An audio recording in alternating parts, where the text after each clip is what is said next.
मईशत की बहाली के लिए हुकूमत को हर मुमकिन मुआवनत फराहम की जाएगी। आर्मी चीफ की ज़ेर सदारत कोर कमांडर्स कॉन्फ्रेंस का आज़म। ISPR के मुताबिक फोरम को हुकूमत के इक़्तिसादी बहाली के मनसूबे, ज़राअत, कानकुनी, मादनियात और दिफाई पैदावार के शोबों में फ़ौज के किरदार के बारे में भी आगाह किया गया। कॉन्फ्रेंस में दहशतगर्दी के खतरे के खिलाफ और वतन के दिफा में बहादुर सिपाहियों की कुर्बानियों को ज़बरदस्त खिराज तहसीन पेश किया गया। शुरका को दाखिली सलामती की मौजूदा सूरत हाल पर ब्रीफिंग भी दी गई। Army chief general Asim Munir ने कहा, मारूजी तरबियत हमारी पेशा वराना महारत का खासा है और हमें अपनी कौमी सलामती को लाहक किसी भी खतरे से निपटने के लिए हमेशा तैयार रहना चाहिए। परवेज खटक ने तहरीक इंसाफ से राहें जुदा करते हुए नई सियासी जमात कायम कर ली। परवेज खटक और साबिक वज़ीर आला महमूद खान ने मुश्तरका वीडियो पैगाम में कहा, नई जमात के क़याम का मुत्तफ़िक़ा फैसला किया गया है। पार्टी का नाम तहरीक इंसाफ पाकिस्तान तहरीक इंसाफ पार्लियामेंटेरियंस होगा। पार्टी मंशूर और झंडे के रंग का जल्द ऐलान किया जाएगा। हमारा फैसला पाकिस्तान के मुफाद में होगा। परवेज खटक ने कहा, आवाम सोचें, तहरीक इंसाफ ने इलेक्शन का वक्त क्यों ज़ाया किया, ये बहुत बड़ा राज है। जिस दिन ये राज खुला सबकी आंखें खुल जाएंगी। अपने दौरे हुकूमत में आवाम की खिदमत की, सेहत कार्ड मुतारिफ कराया, BRT और सवात मोटरवे बनाई, बिलियन ट्री प्रोग्राम दिया। हम सब पाकिस्तान के साथ हैं और मुल्क की तरक्की में अहम किरदार अदा करेंगे। नई जमात के क़याम पर तहरीक इंसाफ का रद्द-ए-अमल। असद कैसर ने कहा, परवेज खटक की मर्जी है, उन्हें जो बेहतर लगता है वो रास्ता अपनाए। उनसे 2 माह से कोई राब्ता नहीं हुआ। पार्टी तर्जुमान ने कहा, मानसून जारी है और मुल्क में सावन की घास की तरह सियासी जमातें उग रही हैं। जमहूरियत की खड़ी फसल को 14 जमाती टिड्डी दल से तबाह कराया गया। चंद हफ्ते पहले लाहौर में बोया जाने वाला इस्तेहकाम मार्का बीज गला सड़ा निकला, जो फसल बनने से पहले ही खाक में मिल गया। खैबर पख्तूनख्वा में पार्लियामेंटेरियन नामी बीज भी अवामी रद्द-ए-अमल की पहली बारिश में बह जाएगा। मुल्क की सियासत तरह तरह के रंगों से निकलकर स्याह सफेद में ढल चुकी है। तहरीक इस्तेहकाम पार्टी का नई जमात के लिए नए ख्वाहिशात का इजहार। जहांगीर तरीन ने कहा, सियासी रहनुमा 9 मई के बयानी की आबियारी से अलहदगी इख्तियार कर रहे हैं। मुहिब वतन सियासी क़यादत को मुल्की इस्तेहकाम अजीज़ है। सदर इस्तेहकाम पार्टी अब्दुल अलीम खान ने कहा, परवेज खटक के फैसले से हमारे मौक़िफ़ की तायद हुई। तखरीब और तशद्दुद की सियासत को एक और धचका लगा। पार्टी तर्जुमान इस्तेहकाम पार्टी फिरदौस आशिक अवान कहती हैं, परवेज खटक ने भी हमारी ही तकलीद की। पेशावर में PTI का कला रेत की दीवार साबित हुआ। चेयरमैन PTI के घर के चिराग नहीं, उसका सियासी घर जला दिया। उनकी गलतियों को एतराफ़ कर लेना चाहिए। इस वक्त मशावरती अमल यकीनन वज़ीर आज़म साहब ने शुरू कर दिया होगा। बस में कुछ 2-3 हफ्ते ही बाकी हैं नई गवर्नमेंट में। तो जब सियासी इत्तेहादी मिलेंगे तो नेचुरली उस पर डिस्कशन तो होगी, लेकिन मेरे इल्म में नहीं है कि उसके ऊपर वहाँ डिस्कशन क्या रही। निगरान सेटअप का मुशावरती अमल वज़ीर आज़म ने शुरू कर दिया है। वज़ीर आज़म इत्तेहादियों से मशवरे के बाद लीडर ऑफ अपोजिशन से मुशावरत करेंगे। कमर ज़मान कायरा की गुफ्तगू। कहा, पुराने इलेक्शन रूल्स पर ही इलेक्शन होने चाहिए। इलेक्शन कमीशन पुरानी मरदमशुमारी पर काम शुरू कर चुका है। सियासी जमातें अगर इस्लाहात बेहतर समझती हैं तो फौरी तौर पर मुशावरत के बाद कानून साजी कर लें। वज़ीर आज़म और वज़राए आला के ओहदों पर सियासी लोगों को आना चाहिए, दूसरों के लिए ये रास्ते नहीं खोलने चाहिए। इबाम नहीं रहा, निगरान वज़ीर आज़म कौन होगा, 2 बड़ों में फैसला हो गया। शहबाज जरदारी बैठक ने दुबई के फैसलों पर मोहर सब्त कर दी, बाकियों को कुछ पता नहीं। शाह महमूद कुरैशी कहते हैं, केयरटेकर हुकूमत के हवाले से फैसले हो गए। PDM की दीगर जमातों को दावत दी जाएगी। पुरतकल्लुफ़ चाय पर एतमाद में लिया जाएगा। सवाल किया, मुल्क के सियासी मुस्तकबिल का फैसला किसने करना है, 2 बड़ी जमातों के सरबराहान ने करना है या हक अवाम को दिया जाएगा। तहरीक इंसाफ मुल्क की सियासत की अहम स्टेक होल्डर है। तकरीबन हो गया ज़ाहिर, अब उसको सारा लिखना है, करना है, और इसीलिए डिस्कशन हमने बंद कमरे में की कि वक्त से पहले पर्चे आउट ना हो और फिर कंसेंसस के साथ है। कल मेरे ख्याल में चेयरमैन साहब अभी अवेलेबिलिटी जगह की देख रहे हैं। कल जो बना के लाएंगे सारा, उसको एक दफ़ा नज़र डालेंगे और उम्मीद है कल आपको एक प्रेस रिलीज मिल जाएगी। इंतखाबी इस्लाहात कमेटी के इन कैमरा इजलास की अंदरूनी कहानी सामने आ गई। मुसव्वदे की मंजूरी के बजाय सियासी जमातें नई तरामीम ले आईं। नई तरामीम पर वजारत कानून और इलेक्शन कमीशन ने सर पकड़ लिए। महदूद वक्त में बड़े पैमाने पर कानून साजी पर इदारों को तहफ़्फ़ुज़ात। ज़राए का कहना है, इजलास में MQM ने कराची में हल्का बंदियों पर शदीद तहफ़्फ़ुज़ात का इजहार किया। पीपी ने आरटीएस सिस्टम और नताइज पर ताखीर पर तहफ़्फ़ुज़ात का इजहार कर दिया। कहा आरटीएस सिस्टम को बेहतर अंदाज में फ़ाल करने की यकीन दहानी कराई जाए, नताइज में ताखीर में रिटर्निंग अफसरान को जवाबदेह बनाया जाए। कराची की सियासत पर एमक्यूएम और पीपल्स पार्टी के इख्तलाफात खुलकर सामने आ गए। एमक्यूएम रहनुमा खालिद मकबूल सिद्दीकी कहते हैं कराची में वोटर लिस्टें और हल्का बंदियां तासुब और लिसानी बुनियादों पर की गई हैं। सिंध हुकूमत को वार्निंग भी दी गई है। कहा इसी सूरत हाल को बरकरार रखा गया तो शहर में अमन की जिम्मेदारी पूरी नहीं कर सकेंगे। एमक्यूएम सियासी बयानात से माहौल गरमाना चाह रही है, बयानात को संजीदा नहीं ले रहे। वज़ीर इत्तलात सिंध शर्जील मेमन का रद्द-ए-अमल सामने आ गया। कहा पीपल्स पार्टी तोड़ने की नहीं जोड़ने की बात करती है। शर्जील मेमन ने पीटीआई को भी निशाने पर लिया। बोले 4 साल पहले नफरत और तकसीम का पौधा लगाया गया। चेयरमैन तहरीक इंसाफ मुल्क में अफरा तफरी चाहते हैं। चेयरमैन पीटीआई को मुल्क से भगाने की कोशिश की जा रही है। उनका नाम ईसीएल में है, बाहर नहीं जा सकते। उस्मा कराची की सिटी काउंसिल का पहला इजलास हंगामा आराई की नज़र। हाफिज नईम ने कहा जो तर्ज अमल इख्तियार किया गया वो अफसोसनाक था। सिटी काउंसिल में मेरा माइक बंद कर दिया गया। इस सूरत हाल के जिम्मेदार मुर्तज़ा वहाब हैं। मुर्तज़ा वहाब ने जवाब दिया हाफिज नईम को बताना चाहता हूँ कि फ़िरौन का दौर ख़त्म हो गया। ये गुरूर और तकब्बुर कब तक चलेगा? एक तरफ कराची की तरक्की, दूसरी तरफ हाफिज नईम की अना है। क्या आपने सिर्फ मेयर बनने के लिए इलेक्शन लड़ा था? मैं सबसे पहले तो अपनी अल्लाह ताला का शुक्र अदा करती हूँ, उसके बाद अपनी पार्टी लीडरशिप का, अपनी मरकज़ी लीडरशिप का और अपनी सूबाई क़यादत का भी शुक्रिया अदा करती हूँ कि उन्होंने मुझे ये मौका दिया कि मैं एक बार फिर इस ऐवान के अंदर अपना किरदार अदा कर सकूँ, या मुझे जो ज़िम्मेदारी सौंपी गई है उस ज़िम्मेदारी को मैं अहसन तरीके से निभाने की पूरी कोशिश करूँगी और कभी भी असम्बली के किसी मेंबर को या अपनी पार्टी की क़यादत को मायूस नहीं करूँगी।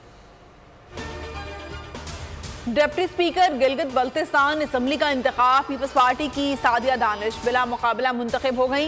किसी और रुकन ने कागजात जमा नहीं कराए। पीटीआई फॉरवर्ड ब्लॉक ने पीपी रुकन की हिमायत की। सादिया दानिश गिलगित बल्तिस्तान की पहली खातून डिप्टी स्पीकर हैं।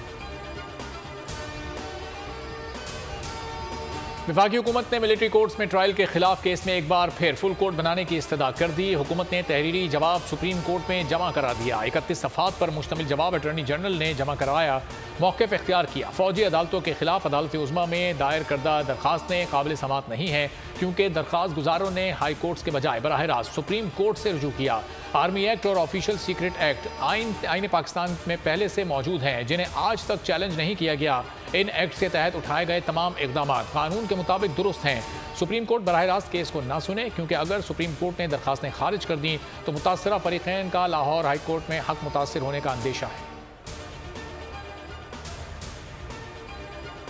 जिंदगी को खतरा है। तोशा खाना केस में चेयरमैन पीटीआई के नैब में पेश होने से माजरत तहरीरी जवाब भिजवा दिया। कहा 19 जुलाई को अदालतों में पेश होना है, तभी नैब के सामने पेश हो सकता हूँ। उधर इस्लामाबाद हाई कोर्ट ने तोशा खाना केस काबिल समाअत करार देने के खिलाफ अपील पर रजिस्ट्रार ऑफिस के एतराज़ात दूर करने की हिदायत कर दी। वकील ने इस्तदा की 19 जुलाई को चेयरमैन पीटीआई आएंगे तो बायोमेट्रिक के लिए ले आऊँगा। चीफ जस्टिस ने रिमार्क किए सियासी केसेस में बायोमेट्रिक ख़त्म कर दूँ तो आम आदमी का क्या कसूर? अपील पर मुनासिब ऑर्डर पास करूंगा। एमपीओ के तहत नज़रबंदी को चैलेंज कर दिया। वकील आमिर सईद राह के जरिए लाहौर हाईकोर्ट में दरखास्त दायर कर दी। दरखास्त में FIA नैब एंटी करप्शन को फरीक बनाया गया। IG पंजाब, IG जेल, DC लाहौर भी फरीक। इस्तदा की DC की जानिब से नज़रबंदी का नोटिफिकेशन कलअदम करार दिया जाए। साबिक वज़ीर आला पंजाब को MPO 3 के तहत 1 माह के लिए नज़रबंद किया गया है। डिप्टी कमिश्नर लाहौर के नोटिफिकेशन के मुताबिक परवेज़ इलाही अगले 1 माह के लिए सुपरिटेंडेंट के पास कैंप जेल में रहेंगे। उनके खिलाफ 3 मुकदमात हैं। रिहाई से नुक्से अमन का खतरा है। असद कैसर की सवाबी के मुकदमे में 10 रोज़ा हिफाजती जमानत मंजूर कर ली गई। इस्लामाबाद हाई कोर्ट ने एंटी करप्शन को असद कैसर की गिरफ्तारी से रोक दिया। पीटीआई रहनुमा को 50,000 के जमानती मचल के जमा कराने का हुक्म। असद कैसर को शामिल तफ्तीश होने और मुतालिका अदालत में पेश होने का भी हुक्म। इस्लामाबाद हाई कोर्ट के जस्टिस तारिक महमूद ने केस की समाअत की। वकील से मुकालमे में कहा जुमे को आप नहीं थे तो दरख्वास्त गुजार को तो आना चाहिए था। वकील अफजल मरवत ने कहा कि मुआविन वकील आया हुआ था लेकिन वो बेहतर तरीके से अदालत को आगाह नहीं कर सका। जुमे को अदम पैरवी की बिना पर अदालत ने असद कैसर की जमानत खारिज कर दी थी।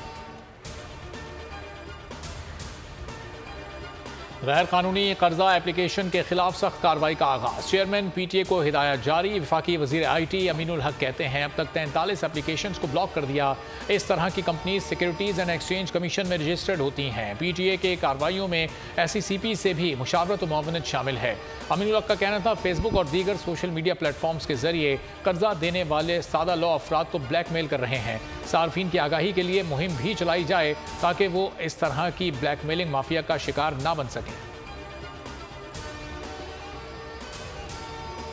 1,18,000 का 5-6 एप्लीकेशन थी, सब मिला के मैंने 1,18,000 का लोन लिया है।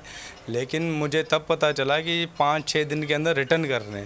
अभी तक मैं उनको लोन अदा किया है 6.5 लाख रुपए, लेकिन उससे ज़्यादा मज़ीद किया है। अभी भी 5.5 लाख वो मांग रहे हैं। मैंने अपना रक्षा था वो बेचा, घर में थोड़ा बहुत सोना था वो बेच दिया, घर का सामान, फ्रिज, पंखा, LED यहाँ के सब कुछ बेच के मैंने उनको दिया है। जैसे लोन लिया, लोन तो मुझे आ गया तकरीबन 24 घंटे के बाद, मगर 3 दिन के बाद जो है वो मैंने एप्लीकेशन खोल के देखी तो वहाँ पे 17,000 रुपये थे। 11,000 एक बार पेज कर चुका हूँ और 9,000 एक बार पेज कर चुका हूँ। उसका मेरे पास स्क्रीनशॉट भी मौजूद है, हर चीज़ है। उसके बावजूद इन लोगों ने जो है मेरे जो मोबाइल के अंदर नंबर सेव थे वो उन्होंने नंबरों पर कॉलें की हैं। ऑनलाइन कर्ज देने वालों ने कर्ज लेने वालों की जिंदगी अजीरन कर दी। बोल न्यूज बन गया मुतासरीन की आवाज। कराची के माजिद ने कर्जा कंपनी से 1,18,000 रुपए कर्ज लिया, 6.5 लाख रुपए अदा कर चुके। ऑनलाइन कंपनी अब भी मजीद 5.5 लाख का तकाजा कर रही है। रोज उन्हें और उनके रिश्तेदारों को परेशान किया जा रहा है। स्टील टाउन की रहायशी इमरान अनवर भी झांसे में आ गए, धोखेबाजों के उताब का शिकार बन गए। मुतासरीन ने हुकूमत से ऑनलाइन कर्ज कंपनियों के खिलाफ एक्शन लेने का मुतालबा किया है। कहा इंसाफ फराहम किया जाए। ऑनलाइन कर्ज के नाम पर गंदा धंधा धड़ल्ले से जारी। रोज करोड़ों का काले धन का लेन देन उरूज पर पहुंच गया। FIA रावलपिंडी की दस्तावेज में अहम इंकशाफ सामने आ गए। FIA के मुताबिक लोन कंपनीज किसी कदगन के बगैर काम जारी रखे हुए हैं। चंद ऐप्स के अलावा दर्जनों कंपनीज बगैर किसी पाबंदी और कवानीन के सरगर्म हैं। FBR और SECP को कंपनीज के माली मामलात पर नजर रखनी चाहिए। कर्जा ऐप्स के लिए SECP की दिसंबर 2022 की हिदायत भी हवा हो गई। हिदायत दी गई थी कि कंपनी मकरूज के फ़ोन, तस्वीर और डेटा तक रसाई हासिल नहीं करेगी। अदायगी में ताखीर पर सिर्फ जमानती अफराद से ही रब्ता किया जाएगा। सार्फिन को बिजली का जोरदार झटका। पीक आवर्स का दौरानिया 2 घंटे बढ़ा दिया गया। अब शाम 5 बजे से रात 11 तक इस्तेमाल होने वाली बिजली सार्फिन को फी यूनिट 34 रुपए की बजाय 50 रुपए में पड़ेगी। मुल्क में पहले पीक आवर्स का दौरानिया 6 से 10 बजे मुकर्रर था। महंगी बिजली के औकात-ए-कार बिजली के होशरुबा बिल्स में मजीद इजाफे का बायस बनेंगे। तवानाई शोबे में इस्लाहात के नाम पर वसूलियों में इजाफा कर दिया गया है। IMF की कड़ी शराइत में से एक है रवा माह बिजली का यूनिट 5 रुपए महंगा किया गया था। आपके घर का बिजली का बिल कितना होगा? नेपरा ने टैरिफ कार्ड जारी कर दिया। 100 यूनिट इस्तेमाल करने वाले सार्फिन का बिल 1,836 रुपये आएगा। 200 यूनिट इस्तेमाल करने वाले सार्फिन का बिल 4700। 300 यूनिट इस्तेमाल करने वाले 6 से 8 हज़ार रुपये बिल भरेंगे। 400 यूनिट तक इस्तेमाल करने वालों का बिल 12,000 तक आएगा। 500 यूनिट इस्तेमाल करने वालों के बिल 13 से 16,000 रुपये के दरमियान आएंगे। ऑयल कंपनीज एडवाइजरी काउंसिल का डीजल की कीमतों में कमी पर एहतजाज। Oil and gas regulatory authority के चेयरमैन को लिखे गए खत में कहा गया हाई स्पीड डीजल की कीमत जुलाई 2023 के दूसरे 15 दिन के लिए 7 रुपए कम कर दी गई है। खत में दावा किया गया है कि पिछले 15 दिन के आखिर में स्टॉक की सतह और मुतवक्के मुकामी पैदावार की बुनियाद पर कीमतों में इस तब्दीली ने सनत के लिए इन्वेंट्री में 11 अरब रुपए का नुकसान किया। OCAC ने हुकूमत को मुतनबे किया है कि अगर कीमतों के तयन पर इस तब्दीली को फौरी तौर पर दुरुस्त न किया गया तो वो बिला तातुल ईंधन की सप्लाई का इंतजाम नहीं कर सकेगी। वज़ीर आज़म का यूटिलिटी स्टोर्स के लिए 30 अरब का नया पैकेज। यूटिलिटी स्टोर पर दालें महंगी। इदारा शुमारियात की दस्तावेज में इंकशाफ। दाल चना ओपन मार्केट से 15 रुपये महंगी। दाल मसूर की फ़ी किलो कीमत 11 रुपये ज़्यादा। सफ़ेद चना 10 रुपये महंगा। हुक्काम के मुताबिक वज़ीर आज़म पैकेज के तहत दालों पर 5 अशिया पर सब्सिडी है। पैकेज के मुताबिक 30 अरब रुपये की सब्सिडी मंजूर की गई। वज़ीर ख़ज़ाना इसहाक़ डार की सरबराह पाक फ़ज़ाइया air chief marshal Zaheer Ahmed Babar Sidhu से मुलाकात। बैनुल-अक़वामी मुआशी सूरत हाल और इलाकाई सलामती के माहौल पर तबादला ख्याल। एयर चीफ ने पाक फ़ज़ाइया को जिद्दत से इस्तवार करने और मुकामी सलाहियतों के फ़रोग़ के लिए जारी मुख्तलिफ मनसूबों से आगाह किया। सरबराह पाक फ़ज़ाइया ने मईशत को तरक्की और इस्तेहकाम की जानिब गामज़न करने के लिए हुकूमती इक़दाम की भी तारीफ़ की। इसहाक़ डार का कहना था हुकूमत पाकिस्तान पाक फ़ज़ाइया को जदीद ख़ुतूत पर इस्तवार करने के लिए अपने तमाम तर वसाइल बरूए कार लाएगी।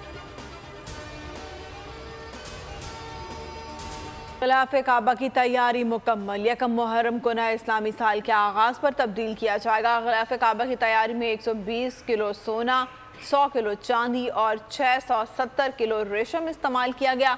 50 फीट लंबा, 35 से 40 फीट चौड़ा ग़िलाफ़े काबा उमूमी तौर पर 16 टुकड़ों पर मुश्तमिल होता है। ग़िलाफ़े काबा को हर साल 9 ज़िल-हज को तब्दील किया जाता है। गुज़िश्ता बरस मामूल में तब्दीली लाते हुए यकम मुहर्रम को ग़िलाफ़े काबा तब्दील किया गया।